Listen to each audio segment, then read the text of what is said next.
My name is Mark Lee. I am the Policy Chief in the Federal Acquisition Services Office of Acquisition Management. So just a little bit about my background, any policy-related issues to the Schedules program that falls under me. So I'm here to talk to you today about what I think a really important topic that's got a lot of policy change going on, is particularly around small business utilization. So I want to start off and give you a little bit of a sentiment about where we're at with the small business environment, because now is a really more important time than ever for us to achieve small business utilization in the federal procurement system.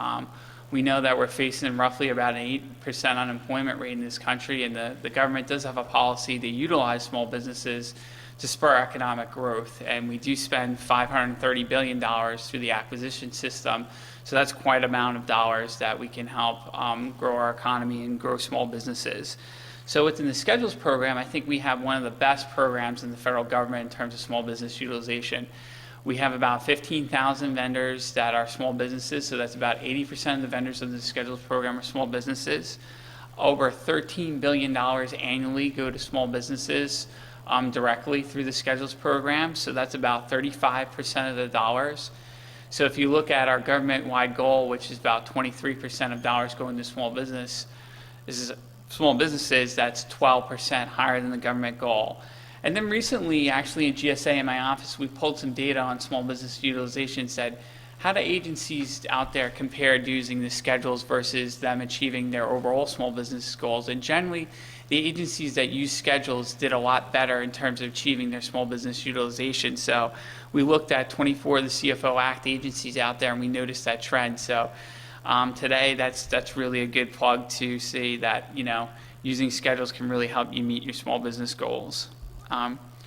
Real quick about the training presentation today, we have a partnership going on with the Federal Acquisition Institute, also the Defense Acquisition University. So we're developing training around the Schedules program. This is part of the training. So we're videotaping the session today. That's actually part of a continuous learning module that we're hoping to post later this year to the Federal Acquisition Institute training application system.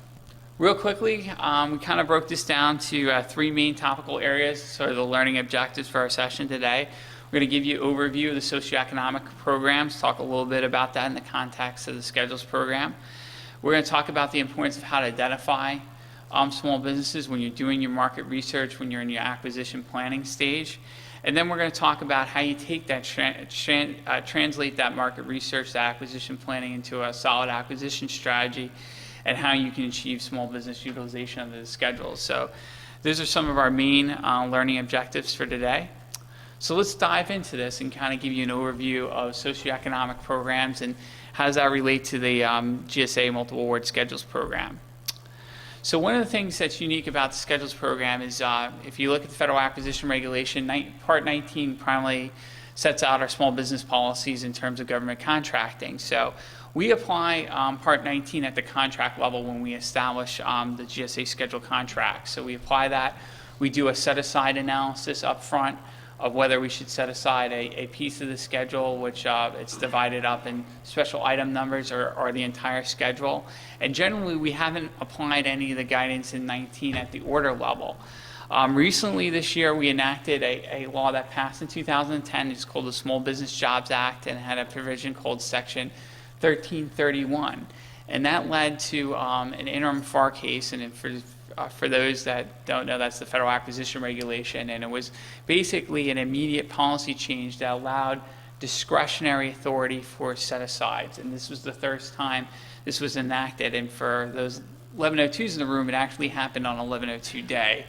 So, but that's unique authority. It's completely discretionary on the part of the contracting officer, and we'll talk a little bit about that today, because that is a brand new authority that's given to us to achieve better small business utilization. So a little bit more about specifically, like I said, most parts of Part 19 do not apply to the Schedules program.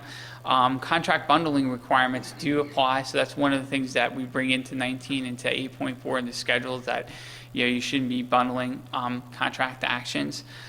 Big thing there, agencies do get credit towards their socioeconomic goals when they place task and delivery orders with small businesses. So it counts towards their goaling, towards their 23% requirements in all the subcategories of socioeconomic requirements. And then we do have some preferences in terms of making sure that we're taking a look and considering small businesses as well. So what's considered a small business? Generally, small businesses, the size standards are established industry by industry. So they generally are established by NAICS codes, or what we call North American Industrial Classification Systems. And so we have various NAICS codes on our schedules, and there may be multiple NAICS codes for what we call a special item number, which is really a subset category under the schedules. But generally what we do is when we make a contract award under the schedules program, we generally apply the NAICS code that is the predominance of the work that's going to be performed to that schedule.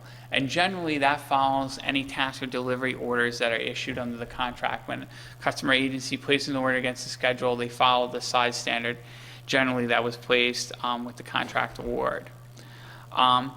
Do want to say there are some nuances to that. So, generally we say ordering agencies should rely on the contract level certification, but there have been several GAO cases where and there is some support in SBA regulations that says you can ask for an order level certification. So if you're out there and you're doing business and you're responding to a request for quote, and they ask you to recertify your size status at the order level, that is something that an ordering contracting officer can do, and GAO has upheld that. Lastly, to kind of identify what socioeconomic status various scheduled contract holders, we generally tell you to look at eLibrary, and you can search for socioeconomic status, whether they're women-owned, whether they're hub-zoned, whether they're service-disabled, veteran-owned small businesses. So we'll talk about that a little bit further and get a little bit more into the details on that.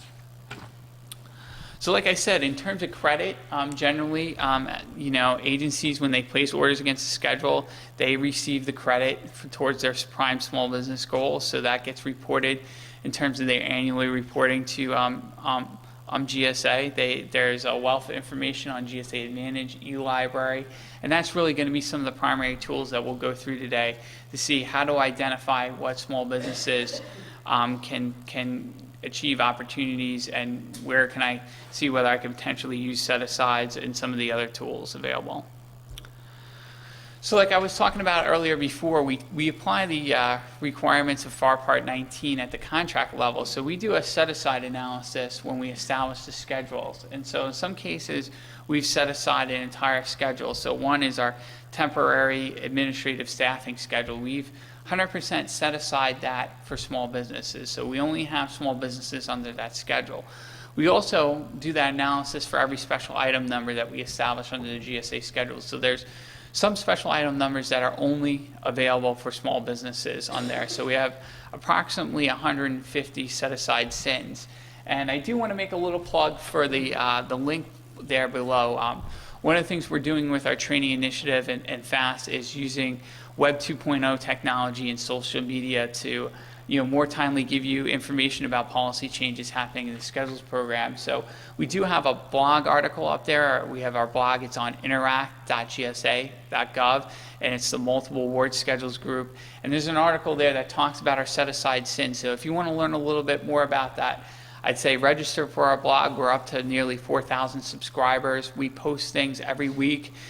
Generally, even within a couple of days, we have something new up there. And we also do have training opportunities through webinars, so you can continue your learning past your time here at Expo. So I encourage you to take a look at that. So we do have all the categories of socioeconomics on the schedules program. So we have the veteran-owned, service-disabled veteran-owned, women-owned, economically disadvantaged women-owned. So there's various categories in those programs that have been established by the Small Business Administration. We have subzone as well, and service-disabled veteran-owned in 8As.